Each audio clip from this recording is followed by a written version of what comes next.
Happy Holi to all my viewers.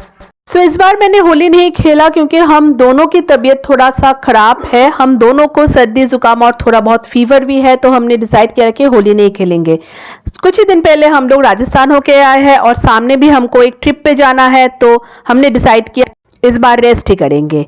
सर्दी जुकाम के रिलीफ के लिए मैंने ये काढ़ा बनाया। तुलसी के लीव्स को बॉईल करके मैंने ये बनाया, उसके साथ मैंने मिलाया थोड़ा सा शहद। इससे काफ़ी रिलीफ मिलता है।